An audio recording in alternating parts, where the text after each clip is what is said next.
우리는 지난 시간 빌라도 앞에서 재판을 받으셨던 예수님에 대해서 살펴보았습니다. 이 재판에는 유대 당국자들과 빌라도 사이에 힘겨루기가 계속해서 이루어졌다라는 것을 말씀드렸습니다. 유대 당국자들은 유대인들의 민심을 등에 업고 빌라도에게 자신들이 원하는 것을 얻어내려고 했습니다. 빌라도 역시 자신의 고유 권한을 가지고 유대 당국자들을 협박했습니다. 서로 주도권을 쥐려고 그렇게 노력했지만 시간이 점차 흐르면서 진작 주도권을 가져가시는 분은 예수님이셨습니다. 예수님께서는 세상의 대표로 서 있는 빌라도 앞에서 자신이 왕이심을 말씀하셨고 뿐만 아니라 자신이 왕으로 오신 그 사명을 끝까지 완수하셨습니다. 그 사명이 진리를 정언하는 것이다 라고 제가 그렇게 말씀을 드렸었죠. 요한복음의 저자는 이것을 통해서 예수님께서 유대인들만의 왕이 아니라 온 세상의 왕이심을 증명하고 진정한 왕이신 예수님의 증언 앞에서 어떤 반응을 혹은 어떤 선택을 해야 할 것인지를 도전하고 있는 것입니다. 진리에 대한 예수님의 증언을 믿고 받아들일 것인가? 그래서 진리에 속한 사람이 될 것인가? 아니면 빌라도처럼 진리를 거절하고 여전히 세상에 속한 사람이 될 것인가? 그것을 선택하라는 메시지가 이 본문의 말씀을 통해서 선포되고 있는 것이죠. 이렇게 예수님에 대한 신문이 계속해서 진행되어지는 동안 빌라도는 자신의 의도대로 예수님의 신문이 이루어지지 않는다는 것을 느끼게 됩니다. 그래서 예수님께서 하시던 말씀을 중간에 끊어버리고 관저 밖으로 나갑니다.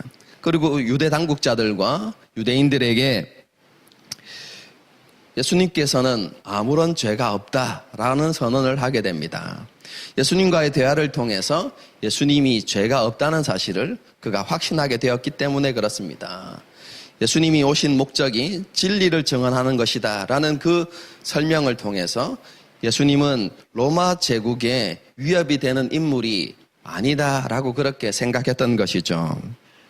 빌라도는 유대 당국자들이 고소한 내용, 곧 예수님은 스스로 왕이라고 자처하면서 사람들을 모아서 로마에 대적하려고 한다는 그 고소 내용이 거짓이라는 것을 분명히 알았습니다. 그런데도 불구하고 빌라도는 예수님을 무죄 선언을 하고 무죄 선고를 내리고 석방하지 않았습니다. 왜냐하면 유대인들과 관계가 더 악화되는 것을 원하지 않았기 때문에 그렇습니다. 빌라도가 총독으로서 유대 지역을 다스리는 동안에 지속적으로 유대인들과 갈등이 있었습니다. 그의 포악한 정치 때문에 그런데요.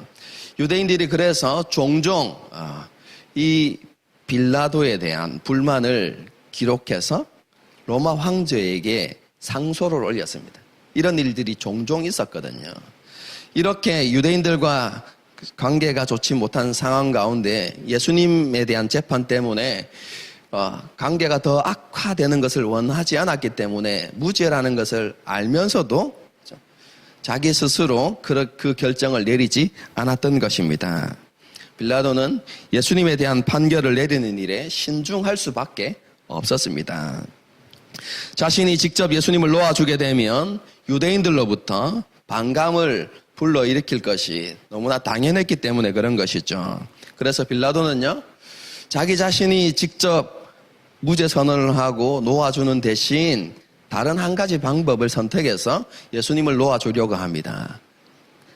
그 방법이 무엇이냐면 유월절이 되면 항상 있었던 전례입니다. 유대인의 요구에 따라서 죄인 한 사람을 놓아주는 전례가 있는데 빌라도는 그 전례를 통해서 예수님을 놓아주려고 했던 것입니다. 그래서 빌라도와 예수님을 세우고 누구를 놓아주기를 원하느냐 그렇게 질문했던 것이죠. 빌라도의 생각으로는요, 유대인들이 바라바와 예수님 중에 바라바를 이렇게 선택하지 않고 예수님을 놓아줄 것을 요구할 것이라고 생각했습니다. 왜 그런 생각들을 했냐면요, 이 바라바가 강도이기 때문에 그렇습니다. 여기에서 말하는 강도는 사람을 상하게 하고 물건을 빼앗은 그런 강도, 이런 개념이 아니라 쉽게 이야기하면 로마 제국의 관점에서 보게 되어지면 테러리스트입니다. 로마 제국에 대항했던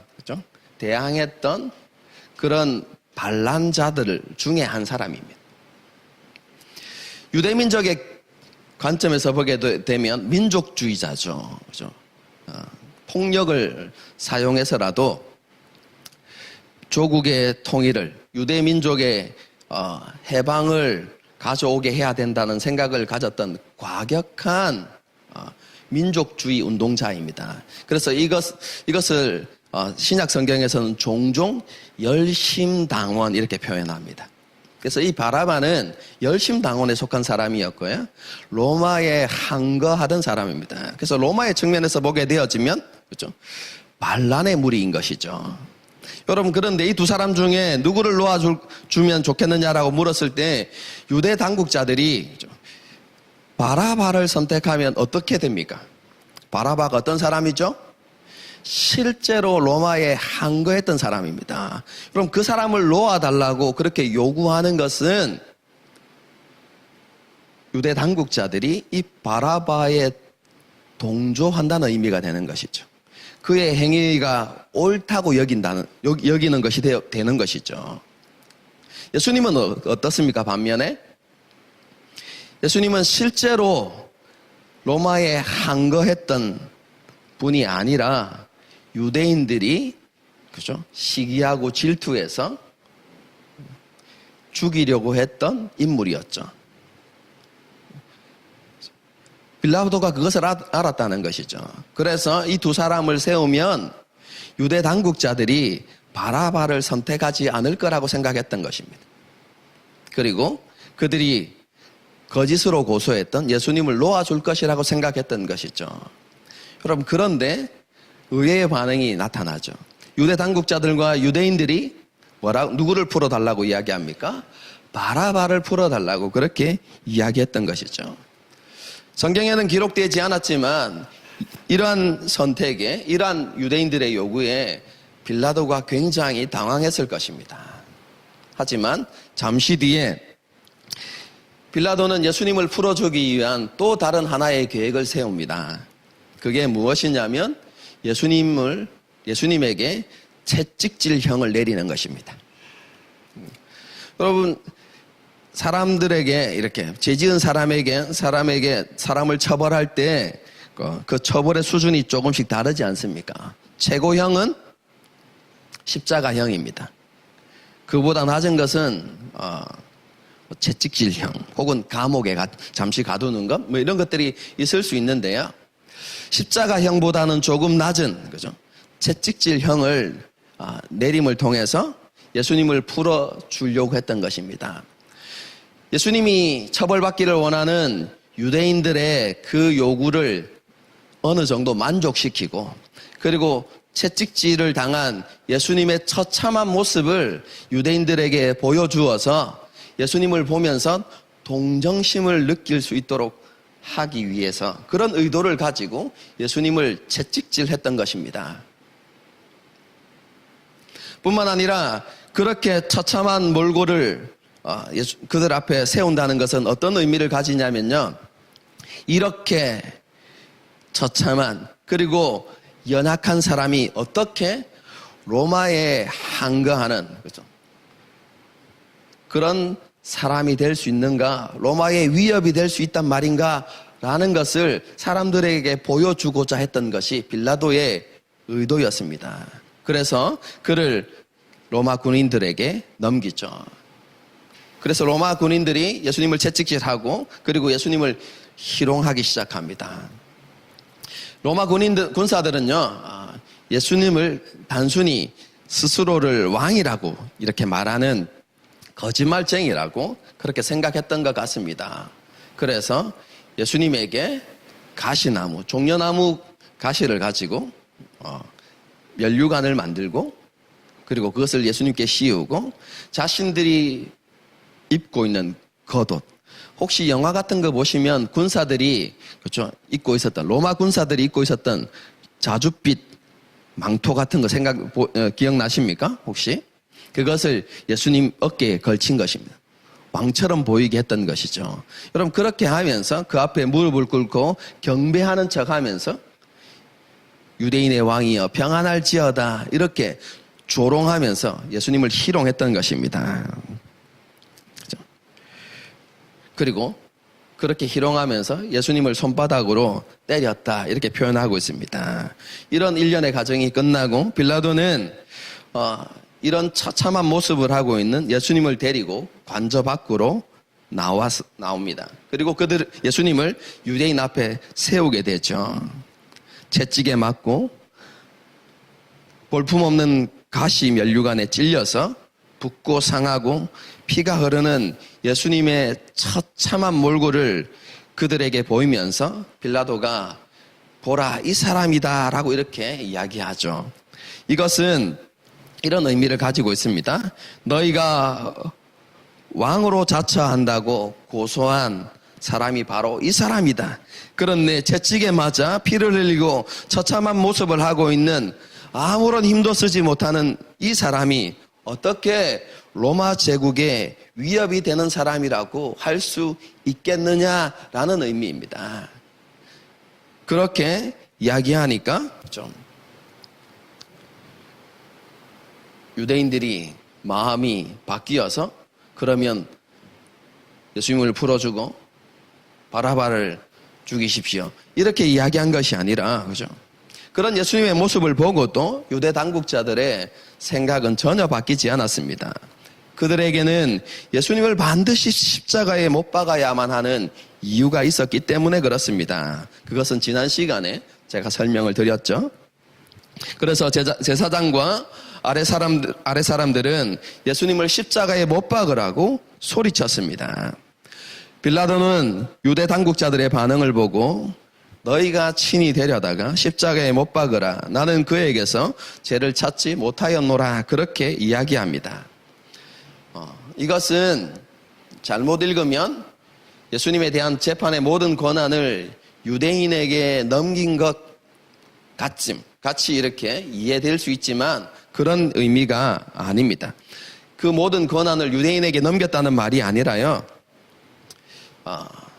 비꼬는 말입니다. 빌라도가 유대인들에게 지금 이렇게 이야기하는 것입니다.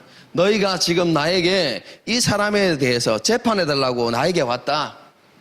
그러면 내가 내린 그 재판에 너희가 굴복해야 될 것이 아니냐. 내가 내린 재판을 받아들여야 할 것이 아니냐. 나에게 재판을 해달라고 그렇게 요청해놓고 내 판결을 거절하는 이유가 뭐냐. 너희가 그렇게 나온다면 나도 모르겠다. 너희 마음대로 해라. 지금 이렇게 이야기한 것입니다. 유대 당국자들 역시 예수님에 대한 재판이 자신의 뜻대로 이루어지지 않는 것을 보면서 결국 자신의 감추어진 속내를 드러냅니다. 7절의 말씀입니다. 유대인들이 대답하되 우리에게 법이 있으니 그 법대로 하면 그가 당연히 죽을 것은 그가 자기를 하나님의 아들이라 함이니이다. 레위기 24장을 보게 되어지면요, 하나님께서 율법을 주실 때에 자신의 이름을 모독하는 자는 반드시 죽이라는 명령이 있습니다. 유대 당국자들은 이 말씀에 근거해서 예수님이 신성 모독죄를 범했다고 그렇게 생각했고, 그렇기 때문에 반드시 죽어야만 한다고 생각했던 것입니다. 그래서 빌라도에게 그가 우리의 법대로 하면 반드시 죽어야 하는 사람이다라고 이렇게 주장했던 것이죠. 그런데 빌라도가 하나님의 아들이라고 주장한다는 그 이야기를 듣고 몹시 두려워했습니다. 예수님이 정말로 하나님의 아들이라면 자신이 너무나 큰 실수를 하고 있는 것이라고 생각했기 때문에 그렇습니다. 그래서 빌라도는 사실 여부를 확인하기 위해서 예수님께 질문을 던지죠. 너는 어디로부터 왔느냐? 그죠? 이렇게 질문을 던집니다. 그죠? 그것을 통해서 예수님의 기원에 대해서 알고 싶었던 것이죠. 물론 빌라도가 생각하는 하나님의 아들이라는 개념은요, 유대인들이 가지고 있었던 개념과는 전혀 다른 것입니다. 그럼 사도행전 14장을 보게 되어지면 한 가지 사건이 나타납니다. 바울과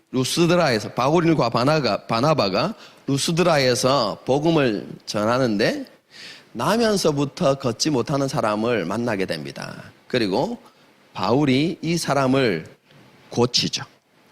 그러니까 이 기적을 보았던 그 지역 사람들이 뭐라고 이야기했냐면 신이 사람의 형상으로 우리에게 내려왔다라고 그렇게 이야기하면서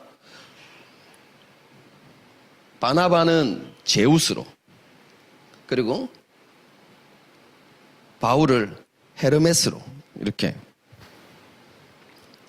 그렇게 부르면서 그에게 경배하려는 두려움을 가지고 그에게 제사 지내려고 하는 모습이 나타납니다. 여러분, 하나님의 아들에 대한 빌라도의 개념도 이것과 비슷합니다. 신이 사람의 형상을 가지고 이 땅에 내려왔다는 것이죠. 그래서 자신이 이 사람에게 형벌을 가하면 신의 저주가 자신에게 미칠 수 있다고 생각했기 때문에 그가 크게 두려워했던 것입니다. 그래서 예수님께 기원에 대해서 물었지만 예수님께서는 아무런 대답도 해주시지 않으셨습니다. 이유는요, 그 모든 예수님의 기원에 대해서 모든 것을 다 이렇게 이야기하기에는 시간이 너무 촉박했습니다.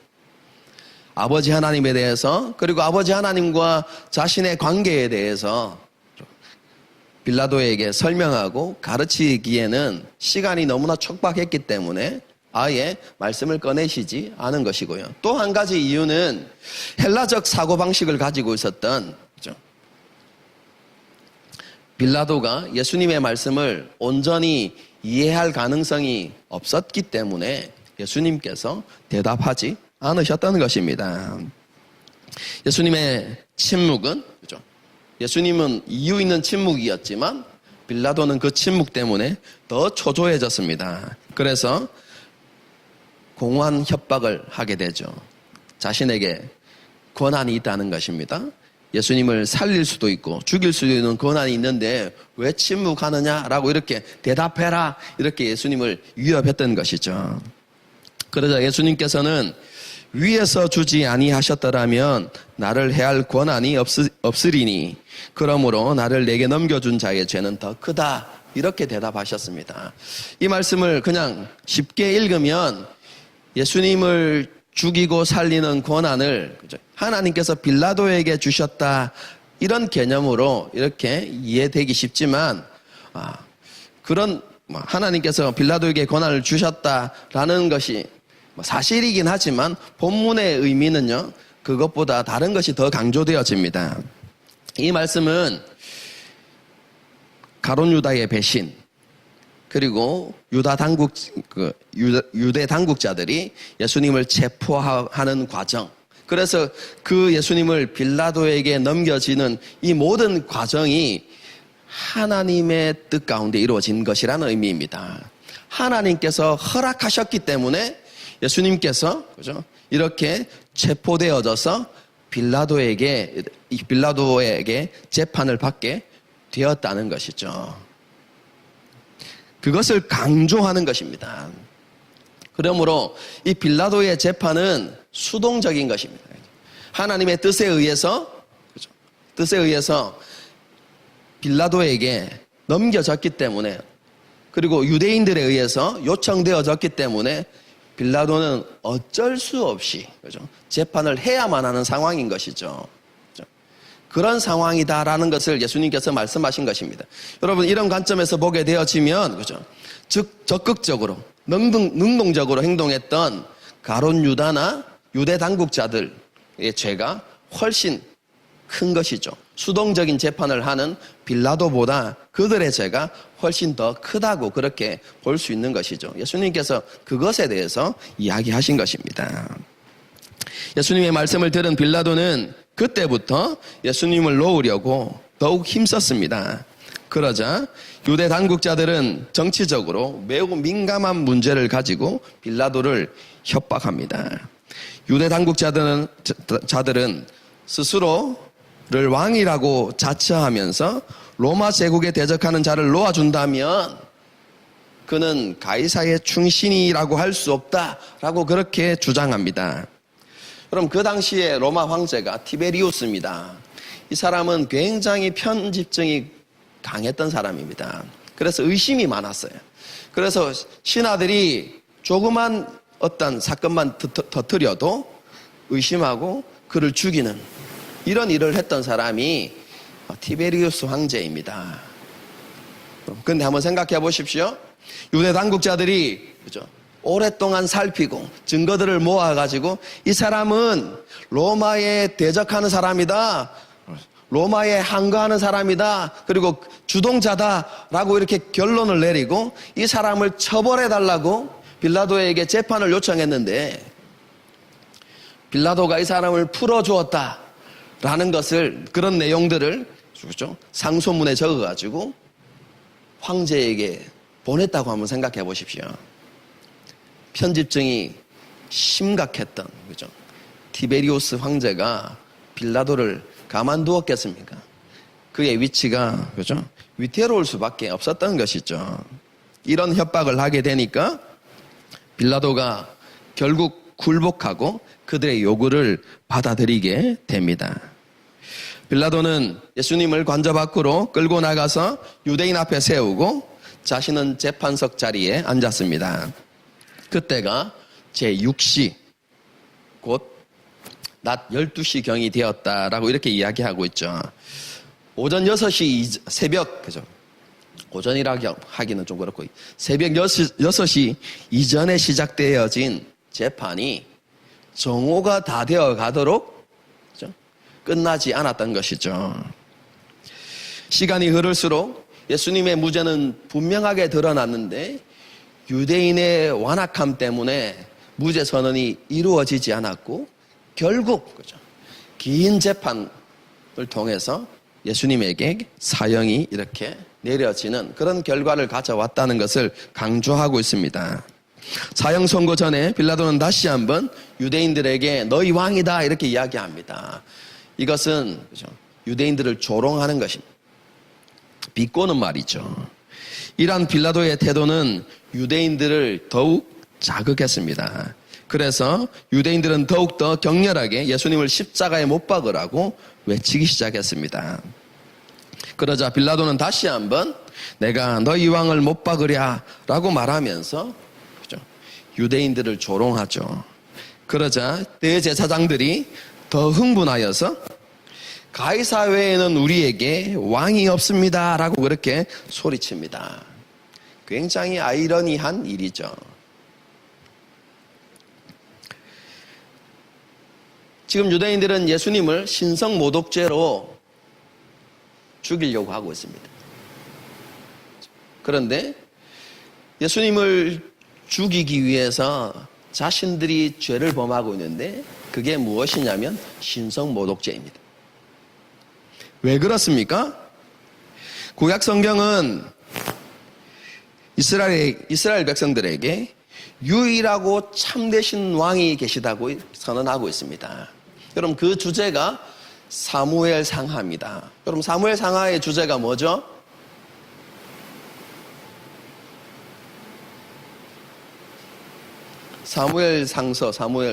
사무엘하 주제가 뭡니까? 여호와는 왕이시다입니다.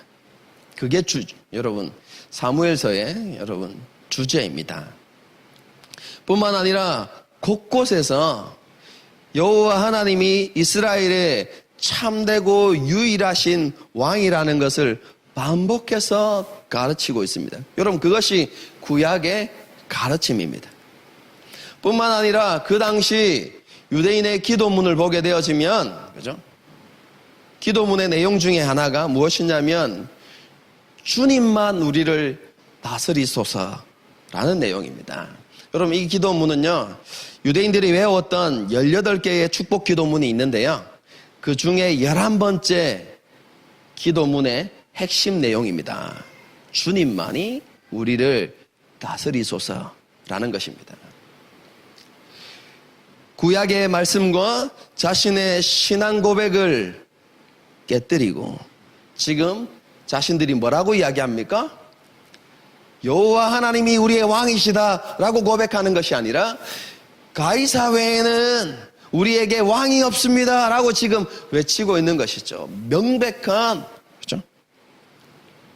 신성모독입니다. 그렇죠? 정말로 아이러니하죠, 그렇죠? 물론 이것은 예수님을 십자가에 못 박기 위해서 자신들이 로마 황제에게 충성하는 것처럼 포장하는 말이었지만요. 그럼에도 불구하고 그들은 그 말을 통해서 자신들의 신앙이 잘못되었다는 것을 분명히 드러내고 있습니다. 그리고 결국 자신의 고백처럼 하나님의 은혜로부터 멀어지게 되어지는 하나님의 은혜로부터 은혜를 받지 못하는 그런 결과를 그들이 초래하게 됩니다. 그렇죠? 예수 그리스도를 메시아를 거절함을 통해서 그들은 하나님의 나라에 들어가지 못하게 되죠. 그리고 예수 그리스도를 통해서 주어지는 그 은혜를 받아 누리지 못하는 그런 결과를 가져오게 되는 것입니다. 자신의 욕망에 눈이 먼 대제사장과 유대인들은 자신들의 말과 행동이 어떤 결과를 초래하는지에 대해서 생각하지도 않은 채 분노에 사로잡혀서 예수님을 죽이라고 소리쳤고 빌라도는 어쩔 수 없이 예수님을 십자가에 못 박도록 내어주었다라고 오늘 본문이 말씀하고 있습니다. 이렇게 그렇죠? 2주 동안 빌라도의 재판에 대해서 이렇게 살펴보았습니다. 이 재판에 등장하는 예수님을 제외한 주요 인물은 빌라도, 유대 당국자, 그리고 로마 군사입니다. 우리는 이 세 부류의 사람들을 통해서 우리의 모습을 보게 됩니다.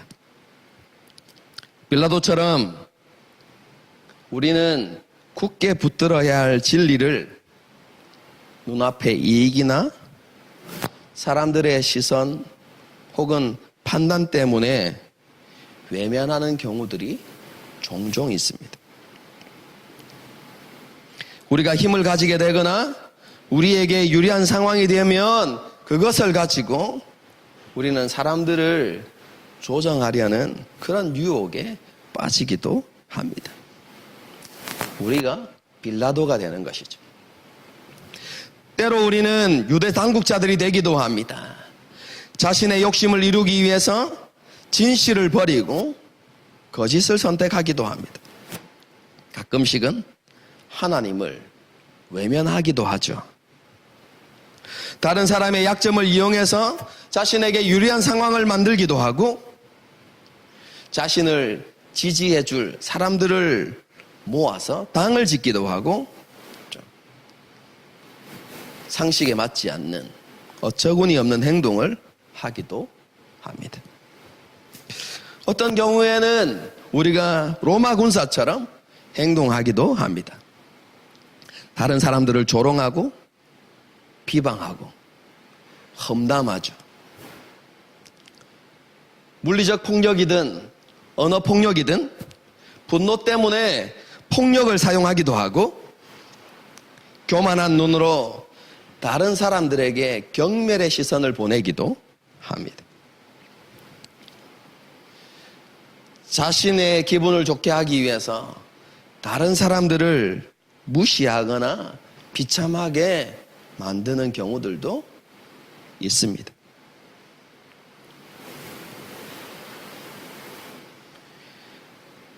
우리가 이런 일을 다른 사람들에게 행할 때 그것은 단순히 다른 사람들에게 행하는 행위가 아니라 예수님께 하는 행위라는 사실을 우리는 알아야만 합니다.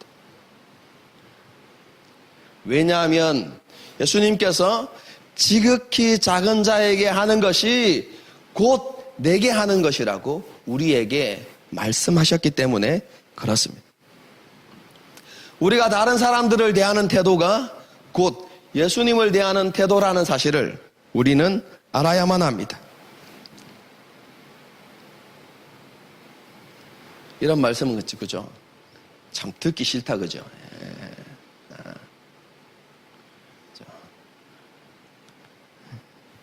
거부하고 싶고, 그죠? 그리고 우리 스스로를 포장하면서 나는 그렇지 않습니다. 나는 조금 더 나은 사람입니다. 라고 말하고 싶은 마음들이 우리 안에 여기까지 착 올라오죠.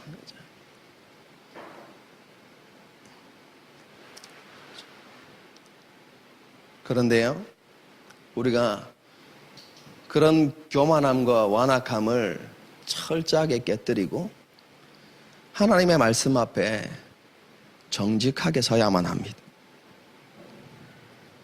우리 안에는 여전히 죄의 지배를 받던 옛 모습이 남아 있습니다.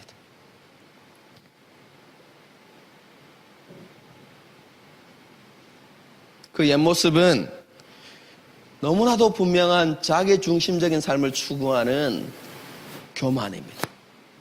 그래서 우리는 빌라도가 되기도 하고 유대 당국자들이 되기도 하고 로마 군사가 되기도 하는 것입니다.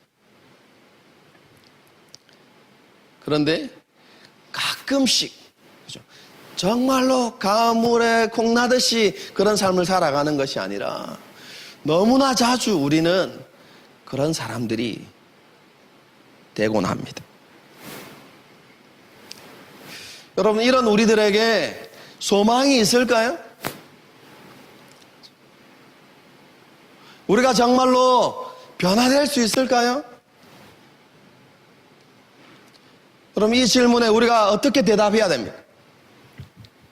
뭐라고 말할 수 있습니까? 그런데 하나님의 말씀이 이 질문에 이렇게 대답합니다. 그가 찔림은 우리의 허물 때문이요 그가 상함은 우리의 죄악 때문이라. 그가 징계를 받음으로 우리는 평화를 누리고 그가 채찍에 맞음으로 우리는 나음을 입었도다.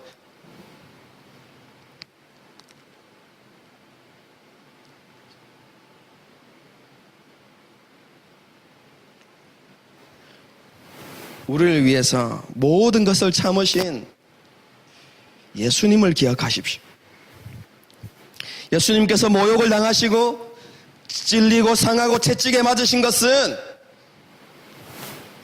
우리의 모든 악함과 우리의 모든 약점과 우리의 모든 상처를 치유하고 회복시키기 위해서입니다. 예수님께서는 우리가 하나님을 온전히 신뢰하고 그 하나님의 말씀 앞에 온전히 순종하는 사람으로 변화될 것을 기대하고 소망하시면서 그 모든 모욕과 그 모든 고통을 참고 견디셨습니다.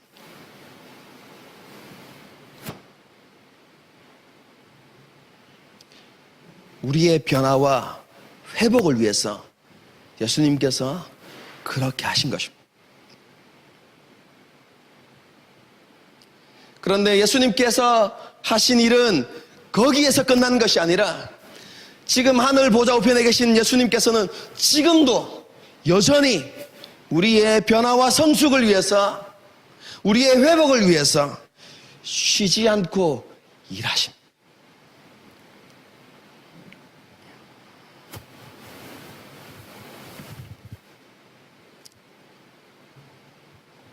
우리의 모습이 빌라도나 유대 당국자, 로마 군사일 때가 여전히 있을 것입니다. 아주 많이. 그러나 그것이 우리의 마지막 모습이라고 생각하지 맙시다. 자신을 정죄하거나 포기하지 맙시다. 우리를 위해서 모든 것을 견디신 예수님께 모든 시선을 고정시키십시오. 예수님을 깊이 묵상하고 예수님께 감사하고 그분을 찬양하십시오.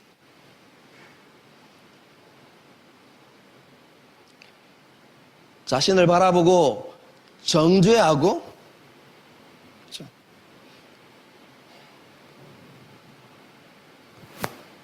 자신에 대해서 비관적인 생각들을 가지려고 하는 것이 아니라 우리를 변화시키기 위해서 모든 것을 참으시고 인내하신 그분을 깊이 생각하고